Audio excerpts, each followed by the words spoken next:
Hi hello welcome to സാഗ് news.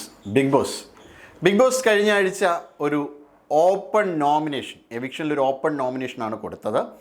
അപ്പോൾ അതിൻ്റെ അൺഒഫീഷ്യൽ വോട്ടിംഗ് വന്നു കഴിഞ്ഞു, അതിൻ്റെ റിസൾട്ട് വന്നു.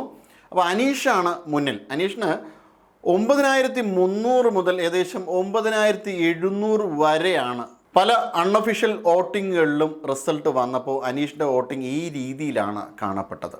അത് കഴിഞ്ഞാൽ പലരും രണ്ടാമത് പ്രെഡിക്റ്റ് ചെയ്യുന്നത്, രണ്ടാമത് അൺഒഫീഷ്യൽ വോട്ടിങ്ങിൽ വരുന്നത് അനുമോളാണ്. അനുമോൾക്കും ഏകദേശം 9000-നോട് അടുത്ത് തന്നെ വോട്ടിംഗ് വരുന്നുണ്ട്. മൂന്നാം സ്ഥാനത്ത് അത് കഴിഞ്ഞ് കഴിഞ്ഞാൽ ഷാനവാസാണ്. ഷാനവാസും അനുമോളും തമ്മിൽ വലിയ വ്യത്യാസമില്ല.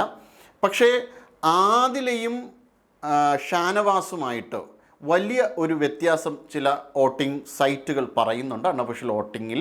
എന്നാൽ ചില വോട്ടിംഗ് സൈറ്റുകൾ വലിയ വ്യത്യാസമൊന്നും കാണുന്നില്ല, ഏകദേശം അടുത്തടുത്ത് തന്നെയാണ്. ചില വോട്ടിങ്ങുകളിൽ അനുമോളാണ് മൂന്നാമത്. അപ്പോൾ അനുമോളും ആദിലയും തമ്മിലാണ് വ്യത്യാസം വരുന്നത്.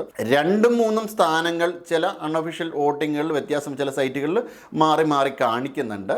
ഇപ്പോൾ ഷാനവാസ് രണ്ടാമത് വരുന്ന ചില സൈറ്റുകളുണ്ട്, ഇനി അനുമോൾ രണ്ടാമത് വരുന്ന സൈറ്റുകളുണ്ട്. പക്ഷേ 4ാം സ്ഥാനം എന്തായാലും ആദില തന്നെയാണ്. അപ്പം താരതമ്യേന 1, 2, 3, 4 സ്ഥാനങ്ങളിലുള്ള ആൾക്കാർ വളരെ സേഫ് ആയിട്ടുള്ള ഒരു നിലയിലാണ്. പക്ഷേ 5, 6, 7 സ്ഥാനങ്ങളെടുത്ത് നോക്കുമ്പോൾ അവിടെ അക്ബറും, അത് കഴിഞ്ഞ് കഴിഞ്ഞാൽ അക്ബർ 5ാം സ്ഥാനത്താണ് എല്ലാ ഇതിലും. പക്ഷേ അക്ബർ കഴിഞ്ഞ് കഴിഞ്ഞാൽ അടുത്ത് വരുന്നത് നെവിനാണ്. നെവിൻ കഴിഞ്ഞ് കഴിഞ്ഞാൽ അടുത്ത് സാബുമാനാണ്. സാബുമാനും നെവിനും തമ്മിൽ വലിയ വ്യത്യാസമൊന്നും ഇല്ല. ഇനി 3 ദിവസം കൂടെ ഉണ്ട് വോട്ടിംഗ് തീരാൻ. അപ്പം ഈ 3 ദിവസം എങ്ങനെയാണ് കളി മുന്നേറുന്നതെന്ന് നോക്കുകയാണ്. സാബുമോന് മിക്കവാറും സാബുമാനായിരിക്കണം ഈ ആഴ്ച പുറത്തു പോകാനുള്ള സാധ്യത വളരെ കൂടുതൽ. കാരണം നെവിന് അനുമോളുടെ ഹെയ്റ്റേഴ്സിൻ്റെ കുറച്ച് വോട്ട് കിട്ടുന്നുണ്ട് ഇപ്പോഴും. നെവിൻ എന്തൊക്കെ തരത്തിലുള്ള നെഗറ്റീവ് കണ്ടൻറ്റുകൾ അതിനകത്ത് കൊണ്ടുവന്നെങ്കിലും നെവിന് ഒരു നിശ്ചിത വോട്ട് കിട്ടുന്നുണ്ട്. സാബുമാനാണ് ഏറ്റവും പിന്നിൽ, കാരണം ഒന്നും ചെയ്യുന്നില്ല എന്ന് ആൾക്കാർക്ക് അറിയാം. അപ്പം ഇങ്ങനെയാണ് ഒരു വോട്ടിംഗ് പാറ്റേണിൻ്റെ ഒരു നില. അപ്പോൾ ആദ്യത്തെ 5 സ്ഥാനങ്ങളിൽ മിക്കവാറും വരാൻ സാധ്യത അനീഷും, അനീഷ് കഴിഞ്ഞാൽ അനുമോള്, ഷാനവാസ്, ആദില, നൂറ എന്നിവരാകാനാണ് കൂടുതൽ സാധ്യത.